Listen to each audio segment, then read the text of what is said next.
Welcome to the Over the Hump Podcast. Your gateway to the world of the iconic Brahman breed of cattle. At BRC Ranch, our passion for Brahman cattle runs deep. Join us as we delve into the heart of this extraordinary breed, unveiling its rich history, exploring industry trends, and sharing captivating stories that define the American Brahman. BRC Ranch stands as the pinnacle of Brahman excellence in America, boasting a decade-long legacy of champions and housing the finest Brahman bulls worldwide. It's not just about cattle, it's about a legacy that reverberates across ranches and hearts. Brought to you by BRC Ranch, where the Brahman legacy thrives and stories are woven into the very fabric of ranching. This is Over the Hump. And now your hosts, Brendan Cottrell, Rachel Cottrell, and Keaton Dodd.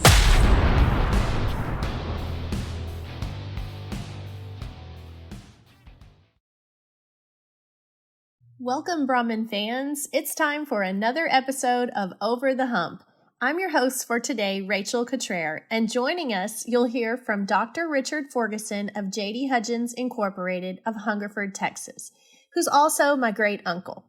Uncle Richard is what I would call just a true stalwart of the American Brahman breed, as you'll hear when you hear of his love for the breed, love for his family, and his love for the American Brahman Association.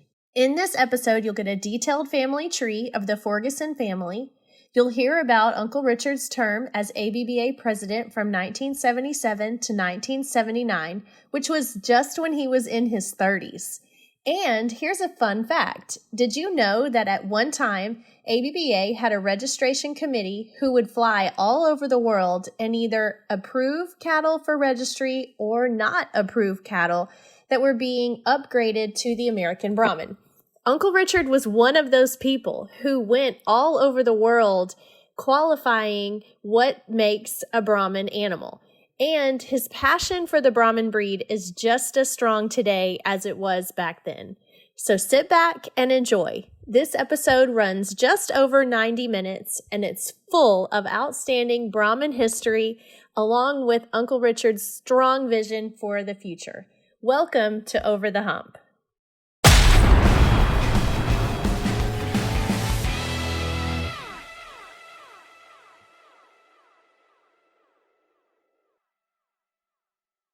Welcome, everyone, to today's episode of Over the Hump podcast. I'm your host, Rachel Cottrell, and today I am sitting here in our office in Wharton, Texas, with my beloved great uncle, Uncle Richard Forgason, who is a partner of J.D. Hudgins Incorporated and just a legend of the Brahman breed. So, Uncle Richard, thank you for coming today and being willing to share your story with us. It's my pleasure, I hope. Yes, sir. Thank you. Would you be willing to just start off and tell us a little bit about how you got started in the Brahman breed, your pathway to where you are now, and just all the little lovely life experiences you've had along the way? But I don't know whether that was just what we were doing. You know, when you say, how did I get started? Well, I was born in it. Right. Into it. Well, maybe let's start there. Share with us kind of the family tree as far back as you can go. I think that. Well, if I get my generation right, I think I'm about the fifth generation there in Hungerford, Texas. Okay.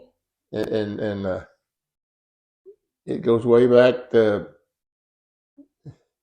So it would be Uncle Richard, and then your dad, Lanier Forgason. Correct. Then his mother. Right. Would be Ethel Hudgins Forgason. Correct. Okay.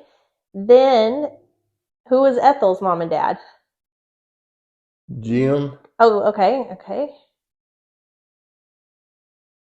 And or was Jim her husband? Jim is her husband. Yes, I'm sorry. Jim is her husband. Yeah. So would her dad have been, I want to talk about him too, because I always hear a lot. Would her dad have been J.D. Hudgins? Would she have been a sister to Walter? Yes, I was going to say. Ethel She would was be a sister to Walter. Yeah, there was Walter and three sisters. Okay. And then Walter was a son of J.D. Hudgins, so Ethel would have been a son of J.D. Hudgins. I mean, a daughter of J.D. Hudgins.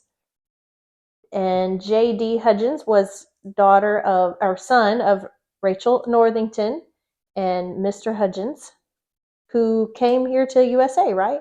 Or they came to Texas. Yes. They came to Texas from Virginia to Texas.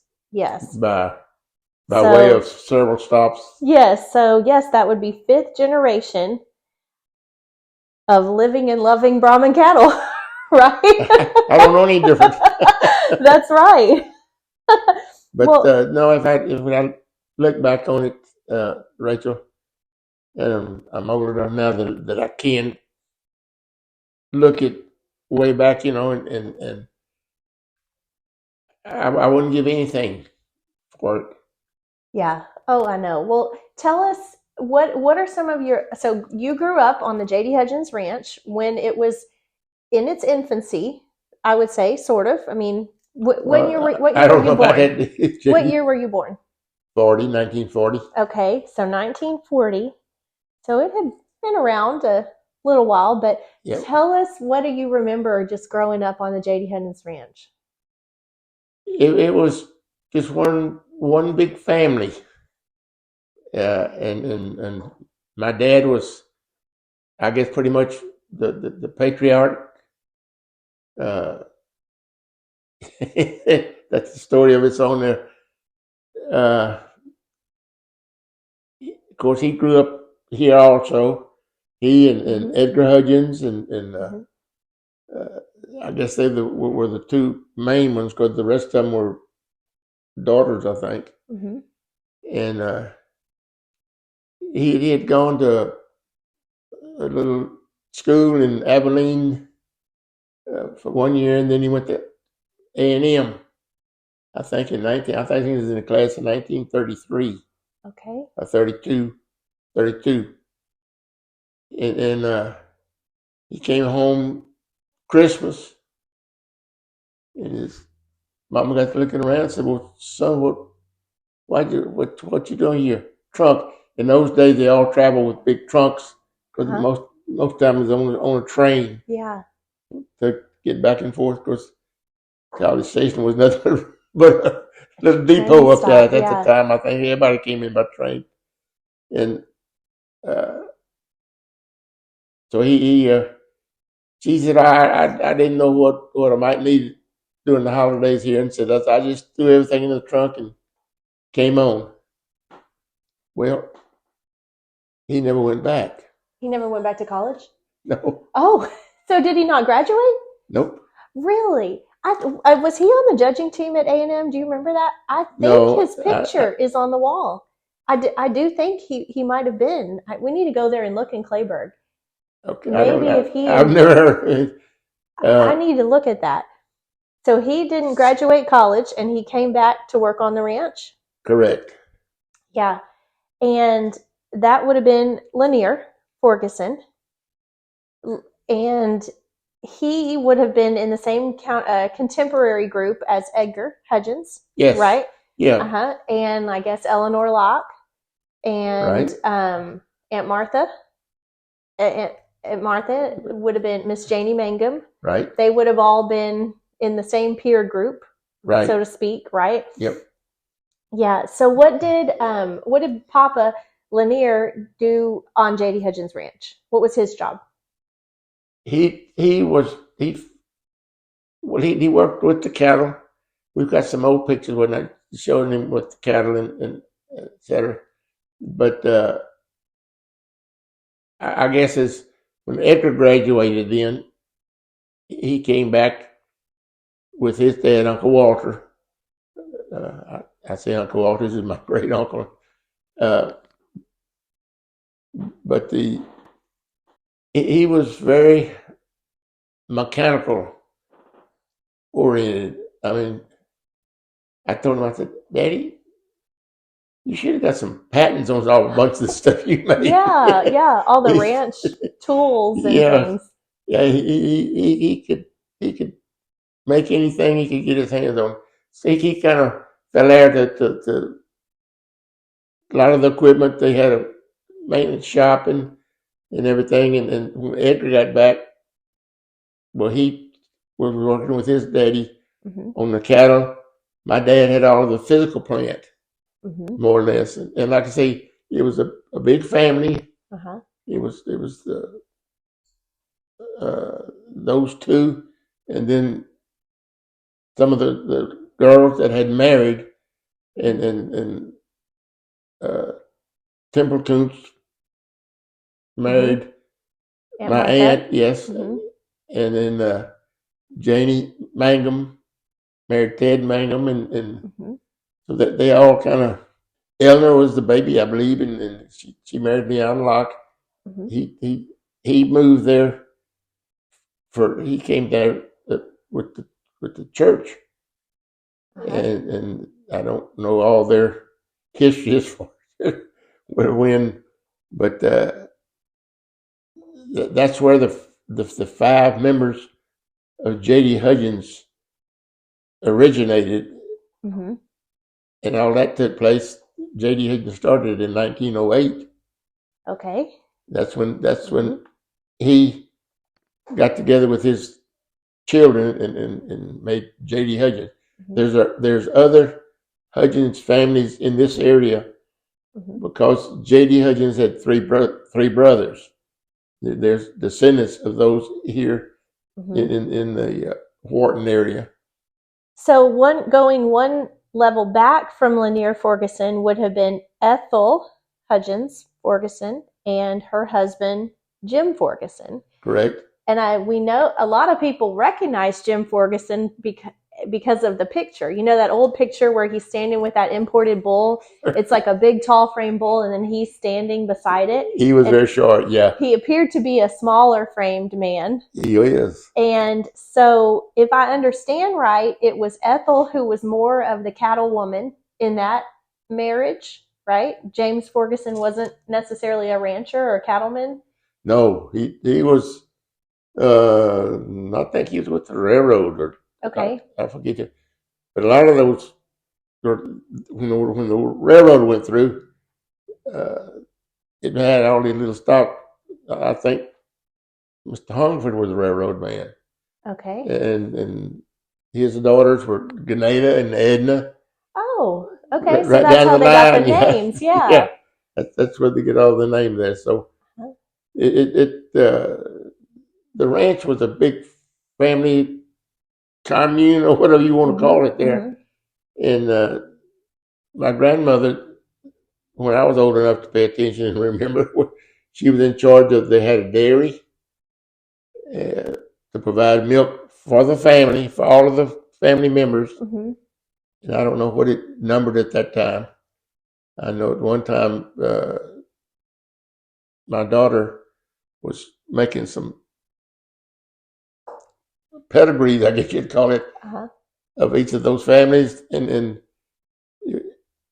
I think in my generation or with our kids, I think it was about 50 something. So many families. Yeah, so many people. So this would have been back in the early 1900s, right? Yes. And the family essentially was self-sustaining pretty much within their group. Sounds like you had the dairy that Ethel ran, and then you had the cattle operation. Was there like a family garden or? My grandmother was in charge of that also. Okay, Ethel was in charge of that. Yes. Was the old dairy located where your J.D. Hudgins show barn is now? Right behind the house where Jay Boone lives now? Yes. Oh, that's cool. That building's gone. There was a dairy there, and we called it a canning room. Okay. Because that's what they did. Yeah. It was in there, and they would grow corn and beans and I don't know what all, the chickens and oh, that's so cool. They have big chicken kill days where everybody come in there and get in there and then they can a lot of that stuff. I can remember the big pots where they had it heated enough so it started out and put the lid on there and drew it down. So I look back now and I really appreciate all of that it was just part of what was going on when I grew up. Yeah. But I look back now how important it was and oh yeah. But they were quite influential in the area and always helping. Like I can remember my grandmother saying one time that there's a big flood. The logs jammed up the Colorado River and Peach Creek. They got in a boat and they were going around and they took water and cornbread to people that were on their roof. Wow. They'd gotten out because of the flood and just gave them something to eat, Yeah. Wow. But so you then born and grew up on J.D. Hudgins Ranch, and where'd you go to college? Texas A&M. All 4 years, straight to A&M. Oh, graduate. All 6 years. Oh, well. Well, so then you graduated with an animal science degree? Is that? I did get an animal science degree because I was in the veterinary school, and at that time you had 2 years of pre-vet and then 4 years in vet school. Okay. So it was a 6-year course. Okay. But in those 2 years of pre-vet, and then if you take 4 of the right, they had you had to take them 4 courses. You could get a BS degree at the end of 4 years. Oh, nice. So you did that. So I got a BS degree at the end of 4, and then DVM then at the end of 6. So Uncle James, your older brother, also has a DVM. So between the two of y'all, would y'all have been the first veterinarians to come out of J.D. Hudgins Ranch? Well, probably the first and only, right? Yeah. Right.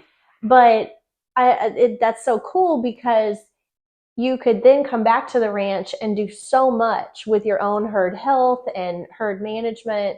And that's just such a great career path for y'all. Well, yes, and just to touch on it briefly, it is then the family was growing, and in 1962, I believe, I was still in college, but they thought it was best because some of the other kids had graduated by that time. They wanted to get involved, and they thought, well, it'd just be better if they divided it, and it was divided between the 5 families that were active in it then. And James, my brother, was working at Winrock Farms in Arkansas at that time. He had graduated and gone to work for Mr. Winthrop Rockford up there. They had Senator Trudeau's cattle. And so my dad had, as I said earlier, had been very active in the physical plant. He hadn't been involved in the cattle later because Edgar was graduated at A&M in 33, I guess. And he and his daddy were taking care of the cattle. My dad was taking care of all of the physical plant. You used to be able to call up the A&M, you could get a blueprint for the stock pens J.D. Hudgins had. Really? That's my dad cool. was very particular about it, and he had designed those. He had designed the stock pens. Well, yeah, with he and Edgar, they both worked cattle enough to know that kind of how they wanted. But I'm talking about the construction of it, and when he built it, it was going to last. Yes. And you could call up there and ask for a blueprint of Hudgins corrals. Yeah. And the pens that you are familiar with up in Egypt. That's one of the sets. There's another set just like that down at what we call the Ellinger. And then there's, if I had to guess, I would bet that my pins at BRC Ranch are those pins because we're so particular, like I'm sure it's the same layout because y'all duplicated them at all your ranches and then we duplicated it and it just carries on. And I know when we were building some of our new infrastructure, Brandon kind of wanted to go the cheaper route, understandably. But I told him, no, my great-grandfather is Linear Forgason, and we are building this right. We are going to build it so it lasts. All those things there, and the detail of the hinges and the latches and all of that. And they really got to building them right after World War II when they'd release metal again, because Texas Gulf Sulphur had to replace their pipe that they used to get the melt that sulfur and get it out of the ground. And so my dad would get that used pipe. By that time, I don't know if they had all the maintenance on the trucks and tractors and everything. They were changing oil all the time, and he had a big trough. He'd put that all in there. They'd burn oil and put that pipe in there and let it kind of kill the rust on it. Yeah. And all of that it was made in 1945, I guess, most of it. So the current sail and it's pins, still there. Yeah, I was going to say the current sail pins at J.D. Hudgins would have been built by that generation, right? That's correct. And they're still there. That's still so there. Cool when you go into y'all sail pins, just to think all the cattle that have been through there, and then all the people that have been through there over the last 100 years. It's just truly amazing to think about just little things like you've seen the big concrete collars around the posts where they're going around. That was for a purpose like that. That would keep the water from and the manure and everything, and so that made those posts last longer. Yeah, because they would dry, and just little stuff like that. And like I say, my dad was a genius and all that kind of stuff. And they used to make the big concrete post you see in the corners. Yeah. They made those on the ranch there. They're still there. A lot of them are, aren't they? They are. There's as much down in the ground as it is sticking out. Wow. Wow. And you didn't have to have any braces in there. Yeah. Because that post was about a foot square, and then it was put in the concrete hole, where the... Yeah. Just... It made things to last. Absolutely. Yeah. Absolutely. Yeah. And you can look at some things now that I'm talking about my generation, tried to duplicate it or use it or something. We'd cut a few corners and stuff that we're built. It's rushing away. Well, things are so expensive now. So what would have been some of the first cattle you remember encountering on J.D. Hudgins Ranch? Like, do you remember Manso? Did you have the opportunity to meet Manso? No, Manso died in 1933, I believe. Okay. You were born in 40. Yeah. Right. So you would... I've seen some pictures. My dad got a movie camera when I was 6 months old, I believe. Yeah.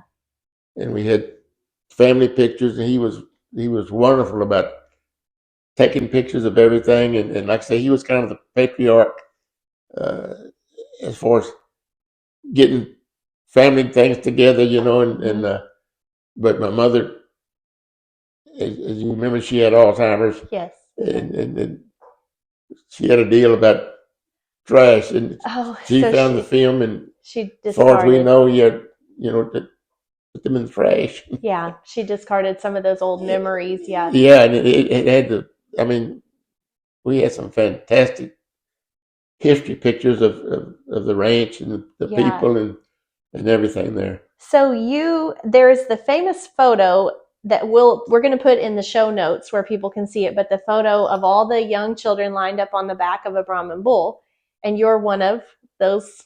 Is it 4? There was 4 of you? Yeah. Okay, so who was on there? You, Miss Frances Cullors. And Joe Hudgins. And Coleman Locke.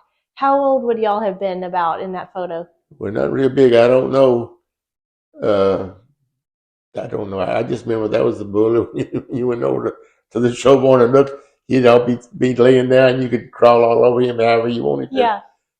I don't actually remember taking that picture. See, I was. Oh, so you were that little. Yeah. Yeah. But I mean, I was old enough to sit up there myself and whatnot. I wasn't a toddler, but.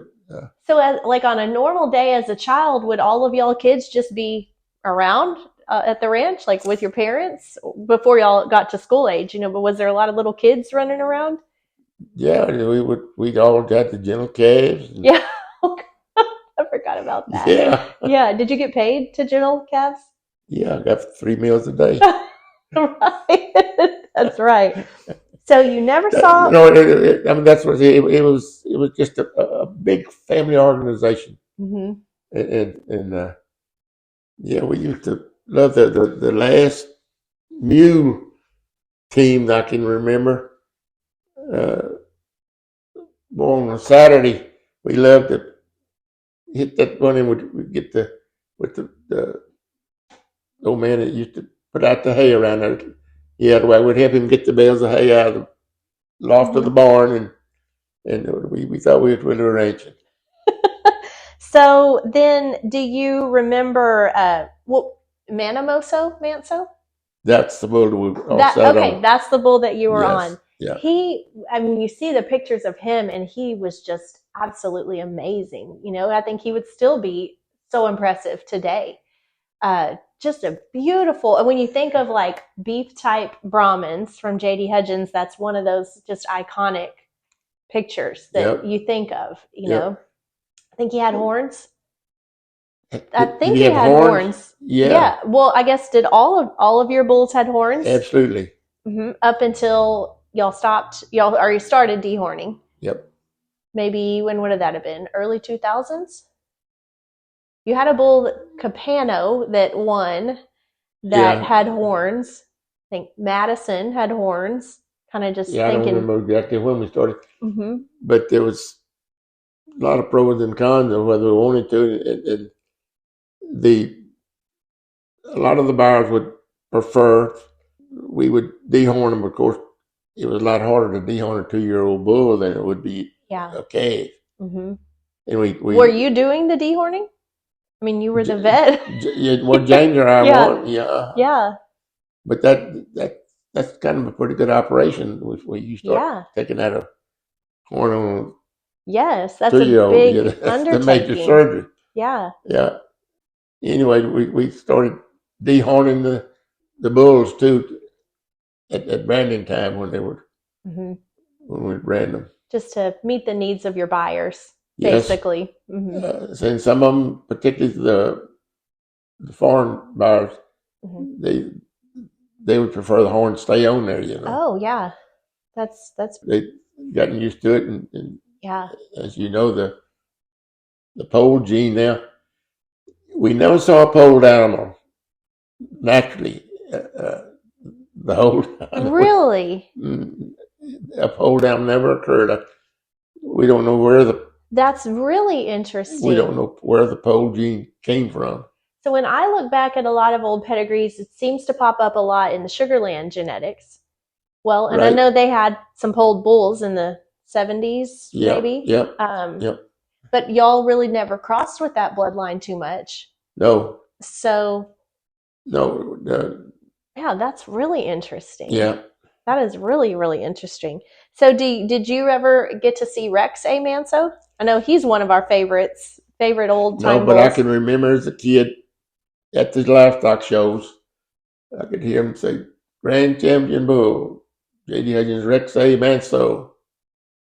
I remember the name more than the bull. That's another bull that I wish we could breed today. Yeah. Just to see what it would be like. Yep. Okay, so I know one that really stands out to me is Gregory Manso, which was bred by Forgason division. Yeah. It's a Vanguard sire, I believe, a maternal merit sire and a register of renown sire. And actually, like Noble, my best bull, he traces back to Gregory Manso. So did you know? I mean, you knew that bull, obviously. Yes. Bred that bull. Yes. And what was he like? He was very good. he was one of your better bull. You don't know how he compared with Yeah. the rest of them, but we had a lot of cattle going. Yeah. from So him influential yeah, throughout the whole breed, yeah, not just your program, but and produced so many good daughters. yes. Really known as a great maternal sire, disposition wise. He was okay. Yeah. Yeah, The cattle, gentleness is so important yep. to y'all, I know. And then the last one I want to ask about is Charlie Manso, 590. Even Yeah. today, people love that bull. Yeah. I mean, he's a Yes. bull that has stood the test of time. That you say Charlie, and just everybody loves that bull. Yes, those bulls like that, they always had an influence. But J.D. Hudgins had enough cattle, number wise, that it was hard to say that what was your best bull. Yeah, that's a good problem to have. Oh, what herd of cows? See? Right? Yeah, yeah, that's a great problem to have. Yeah. Yeah. So I had, I don't know if you remember this bull, but Gibson, he would have been, I think, in the 70s. Is that right? I believe, yeah. We actually went back and bred him just a few years ago because so Nana had some of that semen still in the tank. Brandon was looking through the tank and he looked up that bull and he was like the lowest birth weight bull of the breed. And we have some cows that needed to be brought back down, and we bred that bull.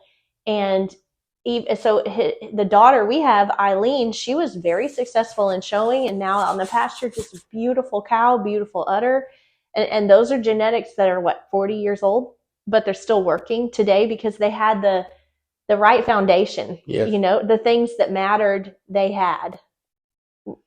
If I recall, and you'd know it better than I would, I think that bull, as an example, was a combination of a 38/8 family and a 213/7 family. And 38 was a male family, and the 213 was a female. Very good females, and these were very good males. And those two, I can remember, start paying attention. Remember then, you would cross those two families to get some really good cattle. And I think this Gibson is a result of some of that. Yeah. Well, I want to talk a little bit about some of just the foundation of the breed, because J.D. Hudgins was, with the 1924 importation, they brought in so many of the bulls that changed the game. They really changed the game for the American Brahmin. Okay. And I know, so I guess Manso he's the son of Aristocrata, who would have came on that importation. Right. Well, before that, even y'all had gotten some cattle from Pierce Ranch. Right. Back in the 1900, early 1906, 1908 ish. 1906, I think. Okay. 1908, and those cattle so the ones from Pierce would have been more Nelore based, right? And then the ones from the 1924 importation would have been probably more Gujarat based. They were some of everything. Some of everything, yeah. Yeah. Well, that's right. They were. But, when you look at the J.D. Hudgins type, so when I do historical research from that time, it seems to me that there was some cattle that, I don't know what I would say they were breeding for, but it wasn't beef. Maybe it was just something new. The Brahmin was a new breed. I don't know. But J.D. Hudgins came out with the beef type Brahmin. And y'all definitely had the type of cattle that was the right type, in my opinion. Okay. What do what y'all were? What was y'all's focus? What were y'all thinking? Well, give me a minute. I'm gonna get up on my stump here, and I'm gonna start preaching now. That's fine. People need to hear preaching, I think. No, when I look back on it, and I think about the origin of the American Brahmin, if you think about it, the whole Gulf Coast area, from Florida all the way around California, needs some Bos Indicus bloodline in there. Yeah, absolutely. And that's what interested the old breeders. J.D. Hudgins I guess it would have been JD, but we had some original sons of the old Domino uh, Hereford. Hereford. Yeah. Yeah. But the ticks and the Texas fever and all that got on them something seriously, and they just, the circuses would come through, and they had this beast. The circus. Yeah. Oh my gosh, I'm so glad you said that, because yes, there was. I didn't want to say that, but there was the circus Brahmins, and then there was a circus humped something or yes, other. Yes. There was no Brahmin. Yes, you're so right. Of course. Yes, there was humped cattle in the circus. Yes, that's the Hagenbeck cattle, which I guess kind of went to William States Jacob eventually, right? Yeah, but originally the all Brahmins are Bos Indicus, but not all Bos Indicus are Brahmins. Yes, absolutely. All Brahmins are Bos Indicus, but not all Bos Indicus are Brahmin. Yes, I feel like every ABBA member needs to hear that. No, that's right. Even now, there's a lot of. Well, and then you, I'm sure you can remember when we were talking about the herd book and everything. See, and everybody just got the idea that a hump was a Brahmin. Mm-hmm. Well, when some of the other Bos Indicus were imported in, they were different. Right. And we still see that today of people bringing in like Sardo Negro and different, breeds. And those are fine breeds, but they're a distinct breed of their own. I don't have the records. I haven't looked it up, but I think that the Brahmin was the first breed that was ever originated in the United States. If you think about it, all the other breeds were imported from Europe and all of that in there. Yeah. And there was no Bos Indicus cattle here at the time. That's right. But when the circuses would come through, they'd get there where they could rest their stock a little bit, and they'd put them in people's pastures, and so they tell me. And of course, they said, "Well, you mind if you breed some of your cows?" No, that'd be fine. And they noticed that those calves, out of some of those humpback critters that the circus had, really thrived in this Gulf Coast area I'm talking about. And so this is what stirred their interest of the breeders then, because they could survive those calves that they had, that half-blood calf, had great resistance to all the ticks and the insects and everything. And so this is what I think, and I'm sucking this out of my thumb now. So I don't know if this is recording, but that's what interested them. Yeah. In getting that. And then they had the importations that are recorded in 1906, 1915, and like that. But then when they started putting together their Brahmin, they didn't have any real design. For example, the Santa Gertrudis, I'm sure they had a breeding where they were going to get to the 3/8, 5/8, and that was going to be it. But see, that they weren't developed until 1940 something, I believe. Yeah, I think in the mid 40s. Yeah. And then they're recorded with the USDA and certified and everything. So they have the title of the first U.S. cattle, but like I said, that's 1940. Here we are building a breed in 1924. Right. Our registry started in 1924. But on the old pedigrees of those bulls, there's Guzeret. Krishna Valley is the one they tell me is what is closer to the Brahmin that we have today. But yet you don't ever hear anything about the Krishna Valley. No. You don't see it on any of the old pedigrees that we have either. Well, even when you go and travel, like, in Central America, they have the distinct breeds still, the Gujarat show, or Colombia, they have, Mexico has the Sardo Negro show, and you can see those influences and how they got to American Brahmin. Well, when you talk about the circus versus the beef type animal, I even sometimes today feel like we still might have those two facets. They just might be called something different, but I didn't fall off my stump yet. Let me keep you preaching here. When our breeders, our forefathers, started putting together the hump cattle that they had available to them, and they like I say, they mixed them up. They didn't have anything.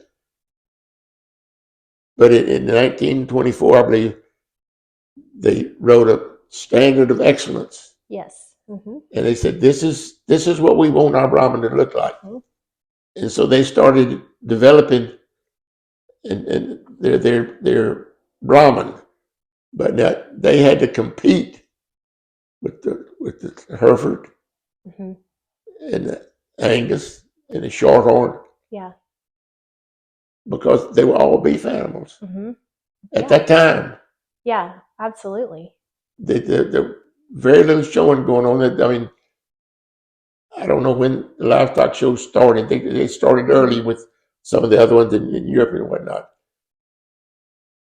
But our breeders was having to compete against that, where the breeders of Boston, because in other countries, they were looking at other characteristics, particularly those that describe the breed better.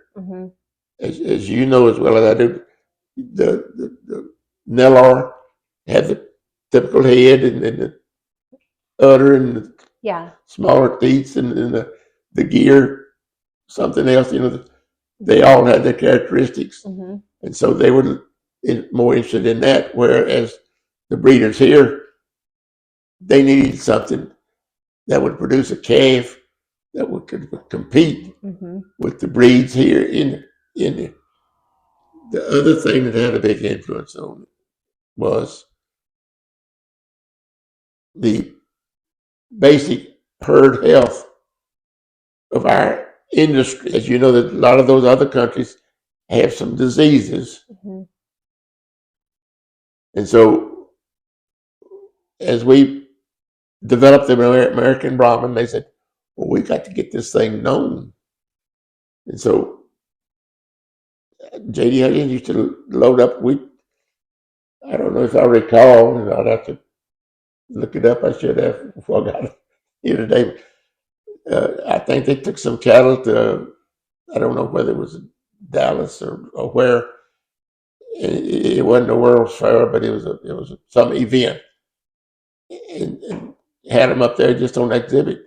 We had we took cattle to the West Coast, loaded up on truck, took them over and just to exhibit them, just to say, hey, this is what a Brahmin. This is what a Brahmin looks like. Yeah. Then I can remember going with some of them into the shows there in the mid Louisville and some of the big shows. I don't know the big ones, but would take them up there, and they were quite a novelty. But still, you needed to compete with the beef. Yes. Well, have you been in, what's the restaurant in Fort Worth? I think it's called Cattleman's Steakhouse. And, they have the old pictures on the wall. And there's a picture of a J.D. Hudgins show female, I'm guessing maybe from the 40s or 50s. But they have all like the champions from the Fort Worth Stock Show around that time. And the Brahmin fits right in terms of frame size, in terms of muscling. She is an equal counterpart to the Angus and the Herefords and Shorthorn of that time. Yep. And you said it best, the half-blood thrived. And that's still what we're here for today for Brahmin, is producing cattle that work across the commercial situations across the Gulf Coast. But when they started using the shows to highlight the American Brahmin, that's where the shows came in. It just happened. In fact, the first Brahmin show that they had in Houston, my dad went down and helped them build the facilities for that. Really? That is Yeah. awesome. So you mentioned the standard of excellence, which is the guiding principles for how a Brahmin should look. That's the way they wanted theirs to look. Yes, back in the Because 1920s. you can imagine if they were putting together a gear and a Nellar and a Guzeret. Yeah, they needed some guidance. Yeah, and those are identified by head characteristics very much. I'm a staunch believer in the standard of excellence and maintaining the breed standards. But some people say, well, we need to throw all that out. We welcome everything, How do you feel about breed character and the importance of the breed standards?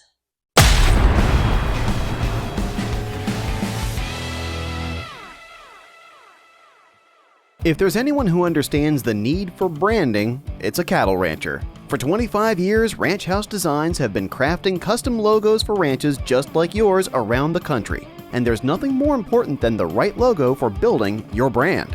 A logo is the handshake your ranch needs to capture the attention of potential clients and customers. So, turn to Ranch House Designs to make the solid first impression your ranch deserves. Let's get branding your ranch today. Go online to ranchhousedesigns.com. Mixed emotions on that because they use the standard of excellence because a lot of the cattle were being bred up. Yes. Mm-hmm. And so, were you on those selection committees that would determine whether it was a Brahmin or not back in the day? Yeah, I've been on those trips. Yeah. That was a very important part of getting the Brahmin out there too.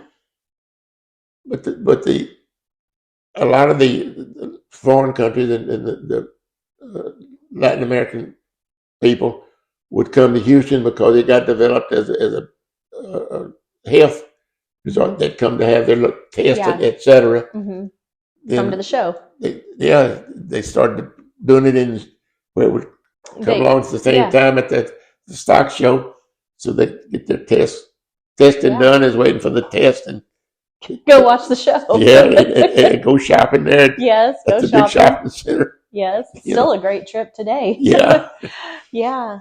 So what I'm saying is, all of those had an influence on the development of the American Brahmin.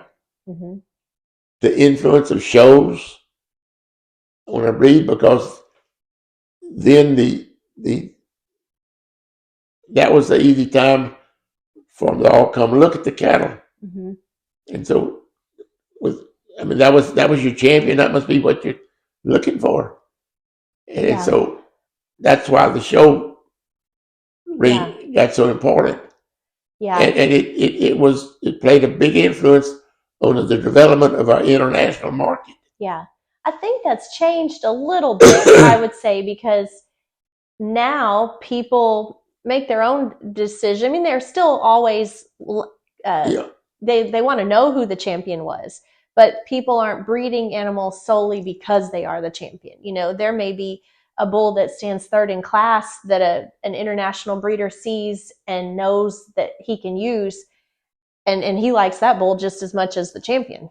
I think our customers now are a little showing more discretion in what they pick. Right. Well, that was because of other things that have come in, and the performance data, and et cetera, et cetera. Yeah. And the calving problem with the bulls, when they got too big, and then, as you know from all your show and judging, the judges go. Yeah, type changes. There's always a change in you type. got breeders judging, then you got breeders from other breeds judging. Yeah. And then you have academia judging. Even from one show to the next, it can change. I'm talking about these categories of judges. They've cycled, I don't know how many times that I can remember. Oh, yeah, absolutely. As the Brahmin was developed, then, of course, the red came in the gear. and that big head, that really, or that they love that got them interested. Yeah. And that's a dual purpose breed, I believe. A little bit of flash, a Yeah. little bit of roll to the head. Yeah, and a nice disposition and everything. Yeah. Johnny Joyce had a group of us. I don't know, it was 6 or 8 of us or something, when he had his fitness service and had a lot of sale cattle around there. And he had us all come down and evaluate those cattle by the standard of excellence. Okay. We could hardly get some of them registered. Well, I was going to ask you. by the point you were supposed to, Yeah. for the sheath and for the head and all of this, you put it all down there and said, well, he ain't even getting enough points to get registered. Well, when you were on those registration, I guess, approval committees, did you have some you had to turn down? Oh, yeah. Oh, how'd that go let over? me tell you how that started. that was,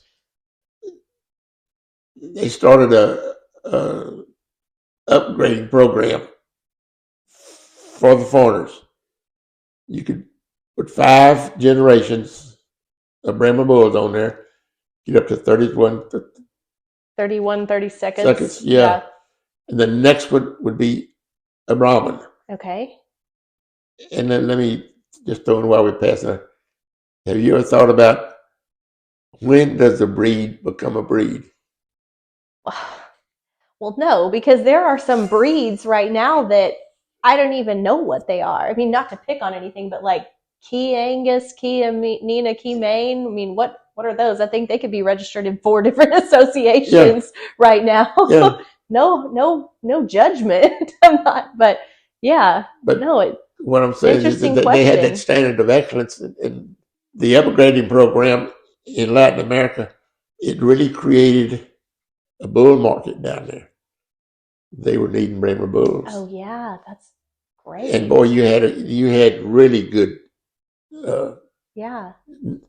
You got to know all of those breeders down there. It was no problem to travel in those foreign countries at that time. So was there a committee, a group? Like, were you the only guy deciding? No. They just used directors. And okay. You'd be in teams of 2. Okay. Seemed like Guatemala, Honduras, El Salvador. Usually had one group going there. Another one would go, what's the next country? Like Colombia or they didn't Panama? Go there. No, these were just in Central America. Oh, okay. Panama was the last one in Nicaragua. Yeah, Nicaragua. So you would go there and evaluate the cattle, see if they met the standards. The U.S.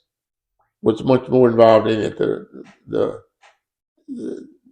were some of the places that fly in the plane that I can't even remember what branch of the government that was in it, but they were a lot more influential in that. Now, when you go there, they don't know anything about the livestock, Yeah, things are different. Yeah, it's different. But for example, Neil Potter would he had organized everything from Guatemala, and you'd be there maybe 3 or 4 days, but you'd get it out on all of the ranches and see them.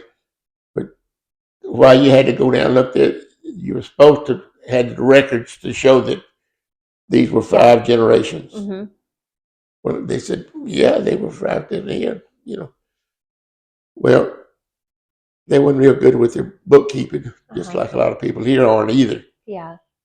And so you had to start sending some teams down there to evaluate those cattle, and you had to evaluate them for the Brahman characteristics. And boy, you're getting some tight sometimes. You go down there and you start calling the man. No, that one's okay.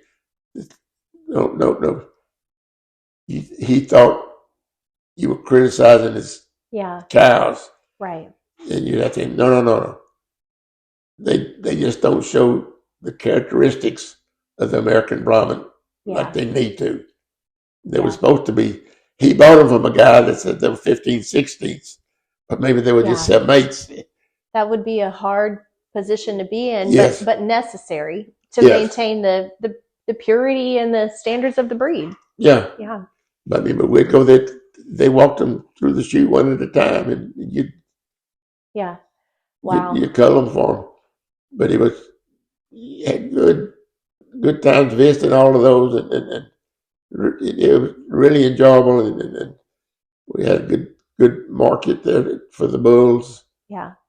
That was part of developing the breed some more. Yeah. Developing the ABBA. See, all of these things the circus came in there, and Mm-hmm. the competition of the beef with the other breeds that they were competing with at the time it was developed. They didn't have a lot of the stuff that some of the other countries were, that when they were looking at Boss Tar's cattle. Mm-hmm. I mean, Boss Indica's cattle, because of other characteristics of those breeds. Mm-hmm. The American breeder was getting something Mm-hmm. that would put some blood in his cattle, Mm-hmm. that would have the beef that way he could compete, Mm-hmm. and also compete against the insects and the environment in which it was going to be produced. Yeah. So those factors had a big influence. And then, like I say, the show ring did, because of trying to get the breed known. Mm-hmm. You can really tell a true Brahman breeder when they start talking about insect resistance and heat tolerance. Yeah. That is the heart of a true Brahman breeder, because that is what the breed is for, and people now are like, insect tolerant, whatever. But you go down to some of those countries, or heck, go down to South Texas and try to see a beef animal that can make it down there, and it's tough. You got to have the Brahman. That's right. Yeah. And so that, and I guess the other thing, old Manso came along, and that's another day. Yeah, that's a whole episode. But Manso and Edgar Hudgins got together on J.D. Hudgins' ranch. The lady from Grenada, right there close to it, called Dr. Walter. I mean, Ed said, Walter said, I need another bull. He said, well, good. He said, say yours and I'll go get me. We'll find one. He said, no. I said, I really got some good stuff. You need to come look at my bull. And he didn't go till he called back the next year and said, you never come look at my bull. He said, I got to go look at that bull. This woman, she's going to not get on my back. I'll go look at her bull. The power of a persistent woman. That's right. Right. You see how the women's influence Exactly. lots of things in these Brahman cattle. That's right. But he went down there. This was in 1933. The economy here was bad. It was in a recession. Mm-hmm. And he said, Lord, yeah. I said, I don't need another bull. I need to sell one. So he went down and ended up trading her 5 bulls for a Manso. And he thought that was a good trade. Like I said, he got 5 bulls all feed. Yeah. And you're talking about pictures. You've seen the mold we had there of Manso in the office. Mm-hmm. That's supposed to be the way he looked in his prime. Mm-hmm. The man that did that is the same man that did Will Rogers and Soap Suds there. Uh-huh. Mm-hmm. He was supposed to have a very keen ability Mm-hmm. to depict an animal exactly like he looked. Mm-hmm. And there's stories about him in the Quarter Horse Journal where he did some bronze of some folks with a horse, and they said, Mm-hmm. you got my horse a little bow-legged, or not need, or little something like that. And he says, you check your horse. That's what he looks like. So I don't know. That was made from Manso with pictures that we had, and with the movies my dad had of Manso. And then that's what he's supposed to look. The pictures that you see now, Manso when he was I forget, 16 years old or something. Mm-hmm, He was on his last leg. Yeah. But if he looked like they did bronze, Yeah. that was in 1933. That was a pretty darn good bull back in those days. Yeah, and the evidence shown through the quality of his progeny. I mean, the quality was clearly there. Okay. It shows the quality of the bull. It shows the capability of the man that was breeding. Yes. Uh-huh. Yep. That's a good way to put it. And he was very tightly line bred. Mm-hmm. Not inbred, line bred. Right. When you do this inbred, when I do this line bred. Because you're more educated than me. No, because inbreeding's not good. Right. But apparently Manso had very good genes in there, because in the process of using it, they bred him back to daughters, half brothers to half sisters. I mean, that was true cattle breeding. You've had enough education. The coefficient of inbreeding, they figure that some way. Yeah. That'll blow the fuse in the computer when you try to figure that some of those cattle.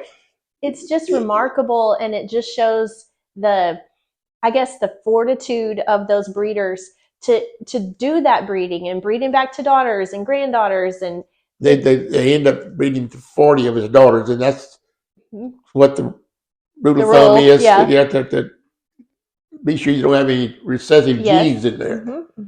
And he proved clean, and then that was. But you have to be very dedicated to culling. Yes.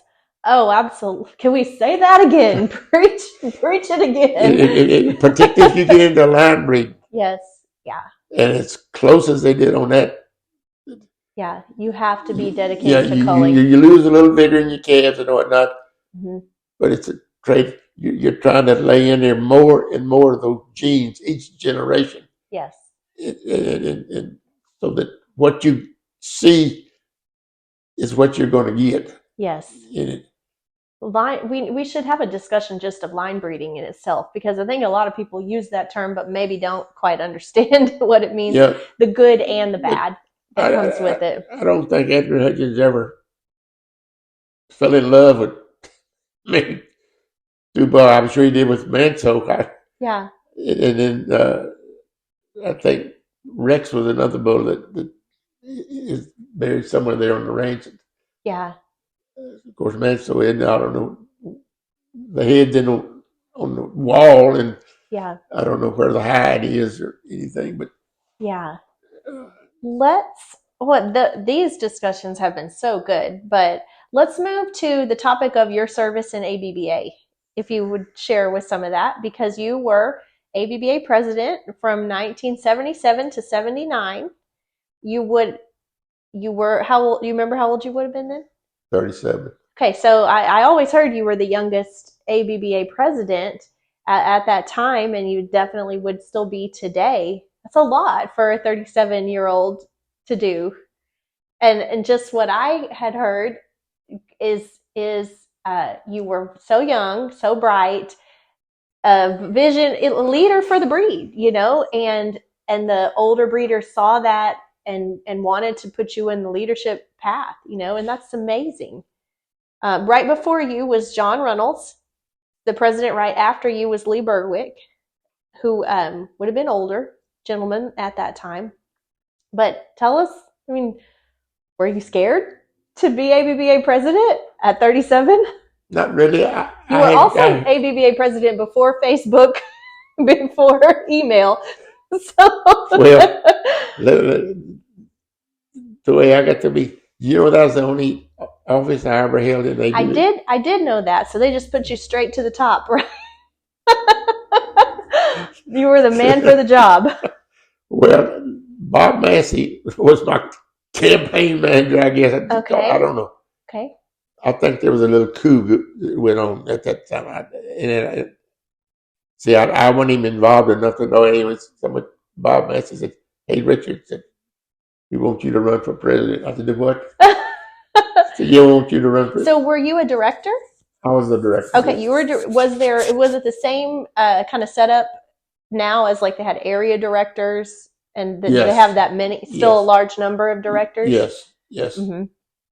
And let's see. When I moved when I moved back home from A&M. From the time on the A&M staff there in the large animal clinic and whatnot.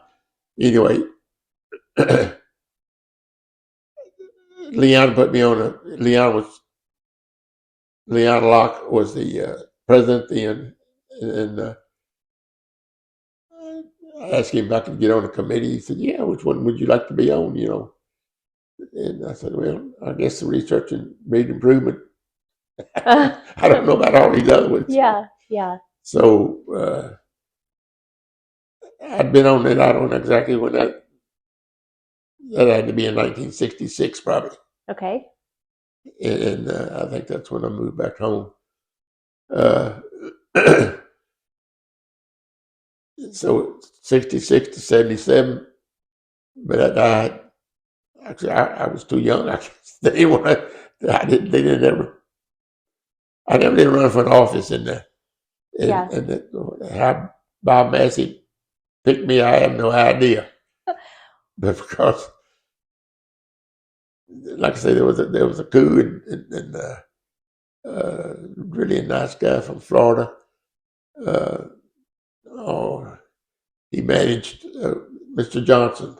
Okay. Was his name. And I thought, I said, Mr. Johnson, I said, I didn't have anything to do with this. He said, "Oh, I know you did, Richard. Don't worry about it."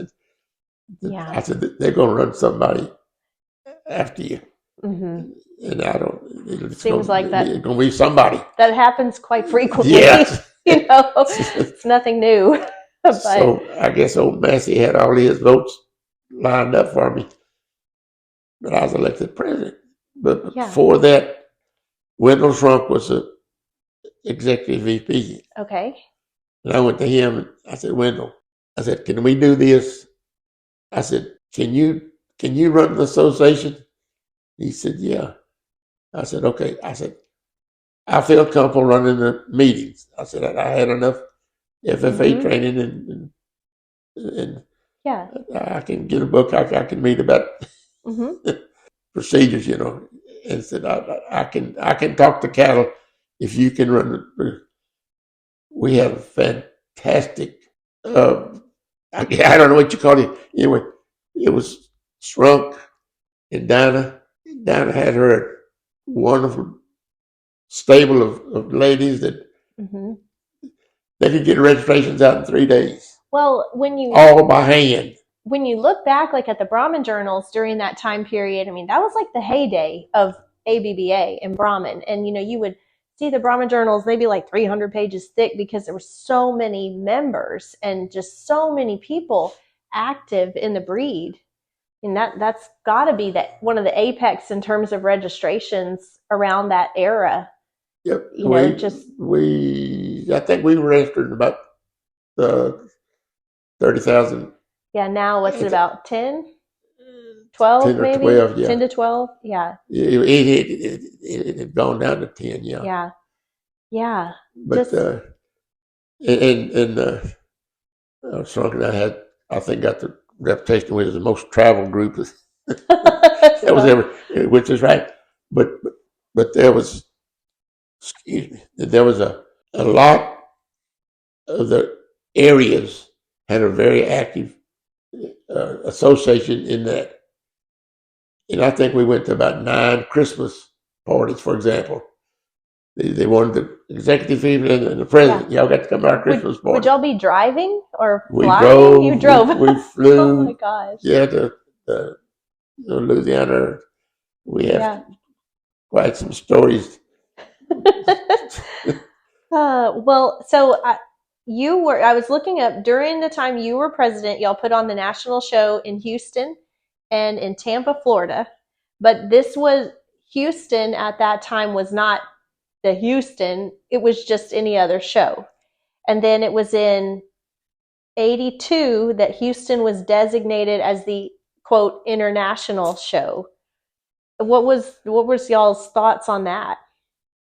I guess you were creating a new show because you always had the nationals, and then you created the permanent international at Houston. Well, because Houston would support it, and like I say, the Brahmin Association had and the Brahmin show in Houston had originated there with the Brahmins, and it was kind of the home body, and Houston would build the facilities, and like I say, it was the international crowd would come up. They had good facilities there, and that was the place, because it was difficult to get the support you needed to put on a big show like that. And Houston, as you know, has developed, and they just kept developing. That they're one of the best going. Well, without Houston, I don't know that the Brahmin could make it. Honestly, you know, I mean, that's our biggest event and our home base, and just y'all's vision in creating that show, again, just impacted so many people through the years. And just think of all the business transactions that have occurred because of creating that show. Yep. It was a big decision to move the office out of Houston, the ABBA office out of there.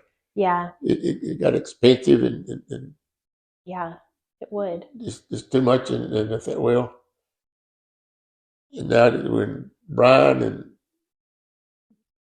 there's pluses and there's minuses. Yeah, there is. You've got all the college up there, but you don't have any rollover. Yeah. All of those interns, and still a lot of when they graduate, they're gone, and so you're always training somebody. Yeah. You were recently put into the ABBA Hall of Fame a couple of years ago. Well, our time is flying, but it's been recently. You're one of the more newer inductees. And I was just wondering, just of all the things you've done in the Brahmin breed, what stands out as some of your high points? I don't know. I guess just the effect, or not the effect, but the way things were running. Rachel, all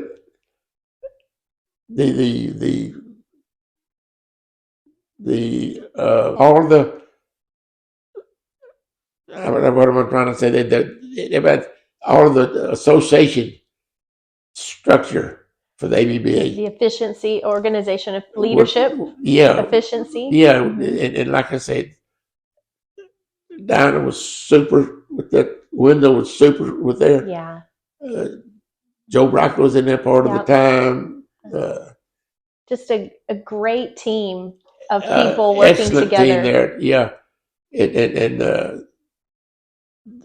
the association just really took off and went. And then you wonder, well, what happened? Why did it kind of taper off? And because I think we got away from the beef industry, and we were going too much to the show. Now I say that, and I ain't gonna get impeached or nothing, because you're set. You're in the Hall of Fame.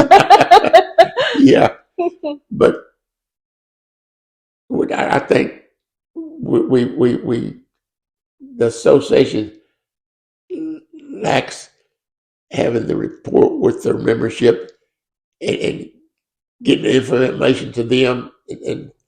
But part of that is because of the way, if you're going to have an event that's going to be something about the show ring and the judges, you can't find a room big enough to hold everybody. Right. And if you're going to be talking about some other factors that the breed needs to be good, you won't get 4 people there. Yeah. Well, I would be there. Yeah. You would go. Right. There's two. Right. We've got two. That's what I'm talking I can think of a few more. But you're familiar with the BHI program. Yes. Brahmin Herd Improvement Records. That is the most simple little thing. You helped start that, right? Yeah, but I mean, we got it from the brain or something. Mm-hmm. But it is so easy to keep the records on that thing, and we improved it from them. That it was good. We've improved it. It's very simple, and what it does, if you'll put the information in there right, don't cheat yourself. Right. Correct birthday, correct birth weight. Don't tell yourself no lies. Weight. Yeah. Yes. But hip height. Put those in there, and then use them all. And say, "Oh, I'm not going to use those. Man, that's too bad." What it does, it tells you what the best producing cattle are on your ranch under your management, and that's all you. Yeah. Well, that's a perfect example of how we got that cross of using Gibson, because he had the records. We didn't know who this bull, really, we didn't know the bull, but Brandon went online, looked up his data. He saw that he had the traits that we needed, and it works. Yeah. Yeah. But that BHR, that's information for you as a breeder to help you evaluate your herd. Yes. Yeah. Yes, and we encourage every breeder just to start writing down your data and then turn it in. You know, if you simplify breeding to its simplest forms, you need to cheat it every way you can. You use every piece of information you have, because you don't have but one choice. You decide who gets to be the mama and the daddy. Yeah. Yeah. You can look at all you want to in there, but you better have something that helps you identify the trait you're looking for. You better not get into a single trait selection, but we have some things that the breed needs to do, I think. Poll is coming because the industry won't set. That feeder doesn't like that. Cut those horns off, but he doesn't like them bruising his cattle in the feed yard either. Yeah. It's just things like that. But you can use that and look at you know, each breeder knows what he wants to look for. If you have that BHR and you're looking at your cattle, you know how they respond and produce, et cetera, et cetera. And then if you want to show them, well, what do you need? A little bigger, a little littler, or whatever. When we got our cattle really big, that was the thing to do at the time. Because the market was such, the commercial market was such, that the bigger the cattle were, the longer they stayed on feed, the more money everybody made. Yeah. And so academia takes that they're watching all of that kind of stuff. So the academia says, well, let's get them bigger then. That they didn't realize that was a fad, or that was just a pass through, and it's going to change. And so they got them big.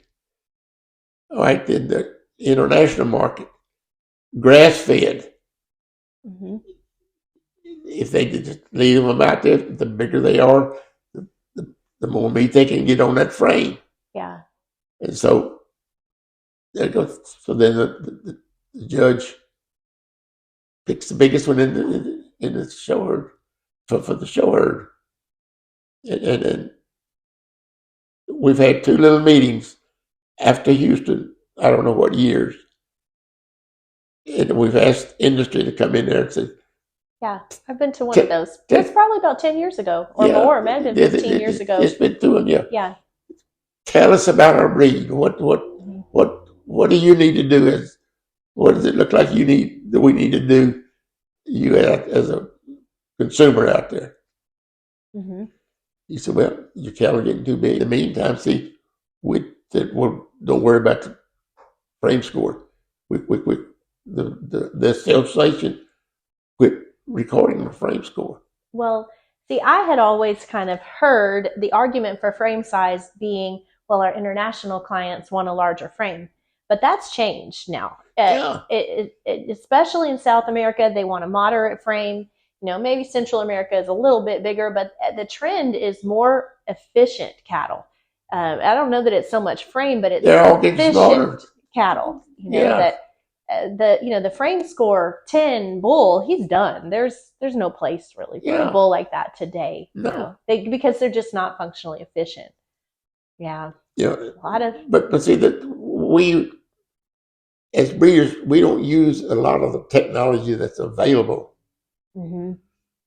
And that's why I say that little BHI, you can use it so that you know for your herd and your management what's the best animal in your herd. Yeah, that's definitely a significant contribution. And it's so easy. Yeah, it's so easy. They got that little book you can keep in there, record your calves. Yes. Put a weight on them. You get that little tape now. Yep. And it's nothing to it. So I have two final questions. So the second to last question would be, how does just to tell us about Forgason cattle? If someone, how do y'all sell your cattle? Do you just have cattle for sale every day? Can people give y'all a call? If someone is looking for Brahman cattle and they want to contact you, what's the best way for them to get in touch? Okay, before we answer that, I want to throw in one more thing. Okay. One more thing. Okay. About the American Brahmin. And I don't mean to get into politics, but I mentioned the advantage we had because of the herd health of our national herd. Mm-hmm. What do you think is going to happen when all of these immigrants come in here? They're bringing.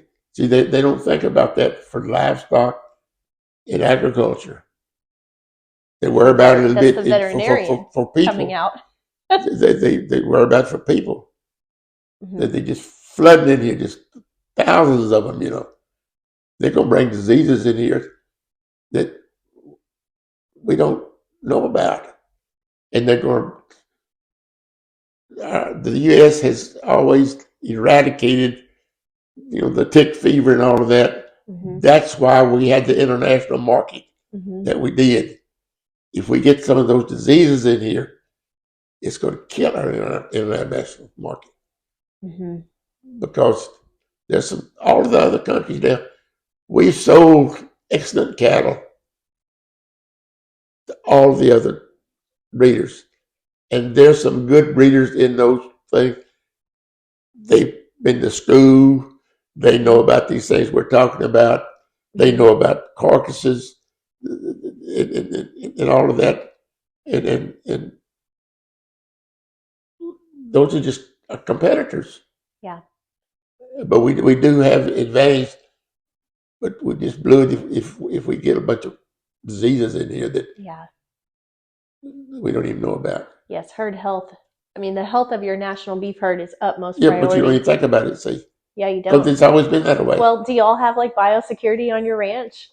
No, we don't. Like we should. No. We should. I think about that too. We allow really anybody, if they say, hey, I want to come visit your ranch, we're like, come on. Yeah, exactly. You don't make them change their shoes or any of that. Yeah, no.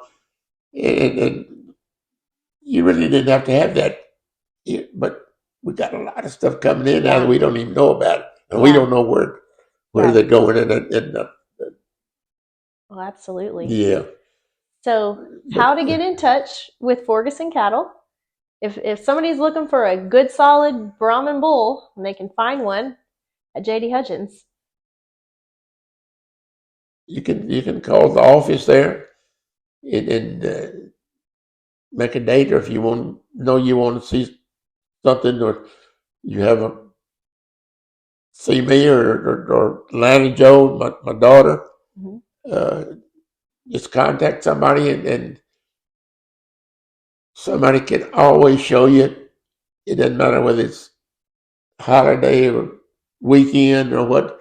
There's enough of us that can get out and show it. And we've all been raised that how many of us still go by this rule. And I don't know. But the generation ahead of us always said the reputation of this ranch has been built on two things: good cattle and honest dealings. He says if you young bucks screw up either one of them, you're going to have us answer to. Yeah, I know. So you just need to get in touch with somebody, and that they'll have a great team. You have great high quality cattle that, were the foundation of the breed, and they're still the pace setters of the breed today. And so, yes, if anybody is looking for Brahman bulls or females, they can contact y'all at any time at the J.D. Hudgins office. Go on your website, and someone is ready to help you. Exactly. To help you get into the Brahman business. Exactly. So, and Lana Joe loves to show them, and she loves to work with the with juniors. the youth, especially. She really is great with the kids. Yeah. That's her heart. So my last question of everybody is, what is your favorite Brahman of all time? I don't really have one because cattle are changing all the time. Yeah. Yeah. But you'd have to say Manso. Yeah. I think that's a safe bet. That is a safe bet. They told us, Mr. Gaten did, that probably 75 or 80% of all the cattle registered in ABBA go back to Manso. Mm-hmm. It's not like Monkey goes to the Santa Gertrudis. He was the yeah. But Manso was just about like that because of the line breeding that Edgar Hudgins put on him. Yeah. And like I tell you, he was a one of the bulls that was imported. We got about 30 of those bulls that were imported in 1924. One of them was named Heroi. And that dude was so bad, and all of his Edgar went back and he eliminated every animal in our herd that had some blood of Heroi in him. Well, that's the fortitude we were talking about. Yes. You just have to do it sometimes. Yeah. Even if, I'll just say it, even if the animal that's causing you problems was a $15,000 show animal that you don't really want to eliminate from your herd, if it's the source of your problems, you got to do it. Yeah. Yeah. Well, Uncle Richard, I have so much enjoyed this conversation. This has been our longest interview because you just there's so much to talk about. We could keep talking. No, it's great. It's absolutely great. We could keep going for another hour. But I don't know. You get old enough and you look back. I feel so fortunate that I was raised in the family structure that I was, and that we have had the American Brahmin be part of us, and to have been part of that. I just feel very fortunate, and I just hope my grandkids and great-grandkids don't get raised in some screwy world here that we have questions about now. Well, I just want to close by saying thank you for sharing this, and then thank you for your leadership and service to the Brahman breed for 45 years, 55 years. Yeah. I'm not good at math, but you paved the way for so many of the things that we do now, and we all owe you a big thank you. Yeah. Well, thank you for that, and I wouldn't trade you for anything. I like I say, I didn't map out all of that. I had a little break in there when I got out of vet school. I got a job in the large animal clinic. And I told him, I said, look, I didn't think that was real smart for a guy to get out of school and try to turn around and teach and not have any experience. They said, no, I said, we want you to do what we call our junior clinics. And what it was a course to show them how to put on a halter, how to put the ropes on there to cast them and all of that, which I could do that. Yeah. And I was doing that, and then I got drafted into the military. I spent 2 years in the... I did not know that. Yeah. Were you a veterinarian? Yes. Okay, yes, I remember. Yes. I was a veterinarian. I was married. I had a kid on the way. You were a veterinarian for the draft board got the word and said, we need a veterinarian that needs to come from you. Wow. And that was me or James, one of the two. He was older and had a kid. Yeah. I was younger and didn't have any children. Had one on the way, but I didn't have any. So where were you stationed, or where did you serve? District, Maryland. Maryland. It was Did Aunt Flossie move to Maryland too? Yeah, no, we were married. Yeah. Oh, wow. Yeah. Wow. Lana Jo was born in Maryland, yeah. I did not know that. Yeah. But I got out of there and went back on the staff at A&M for 2 years. James, let's say, was at Windrock Farms in Arkansas. But that in 1962, that's when the ranch divided. So he came back, and my dad and uncle got together as Forgason Coops. That's right. And James was managing that. And in a couple of years, Ed Colors and I came back. James said, I can't do all this by myself. So I wouldn't have left A&M. I loved it up there. I can relate. Every time I go back there, I say, I could move back here. I could just live here. The 2 years I was in the Army, it got in its big growth. And when I got back, places that I used to walk right across there to the class, they had buildings that walked out there. Now they closed those roads. There were 6,000 students. Wow. When I was there. And the Corps was compulsory. Yeah. I had more military at A&M and ROTC than I did when I was in the Army, because I was at a research and development post. I was in a medical unit detached from Walter Reed. We were I worked with guinea pigs and mice. Wow. Venezuelan equine encephalo. Wow. We were recruiting some of the diseases. Bulletins, yeah. Yeah. Yeah. So I had a nice little circle around like that. You did. Well, thank you so much again. And again, thank y'all for listening to Over the Hump podcast. And if you'd like to get in touch with Uncle Richard, you can visit jdhudgins.com and find out the information.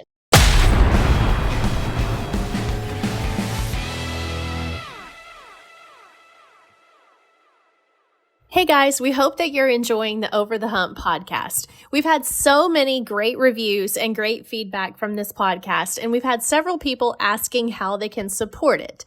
So we are proud to announce that we've created the Over the Hump fan club, where you can join and sign up on a yearly basis to help support this podcast and get some really cool merch as well. We have 3 different levels ranging from $40 a year to $250 a year. And at each level, you get some really cool different benefits and different free gifts. For example, at our Trailblazer level, you get a free copy of my really awesome Modern Brahmin coffee table book, which is a 160-page coffee table book featuring the gorgeous photography of Carlos Guizor from Mexico, along with Brahmin history written by me. And then our Supreme Stockman level, which is $250 a year, includes that plus free access to the Brahmin Academy for 1 year. And at our Trailblazer and Supreme Stockman levels, you also get a discount to use in the BRC online store. which you can use for anything that's in the store, including semen, AI certificates, show cattle camp, event registrations, and more. So this is a really great opportunity, especially if you purchase a lot of semen or AI certificates from us. You can join the fan club and get some great discounts to use throughout the whole year. So if you like this podcast and want to help support it, you can sign up for the Over the Hump fan club at shopbrcutrer.com. That's shopbrcutrer.com. Thanks for listening, and we hope you are enjoying it. You've been listening to the Over the Hump podcast. Our passion is Brahman cattle, and it runs deep. And this show is about its rich history, industry trends, and stories that define the American Brahman. We hope you've enjoyed the show. If you did, make sure to like, rate, review, and subscribe. We'll be back soon. But in the meantime, find us on Instagram and Facebook at BR Cutrer. See you next time on the Over the Hump podcast.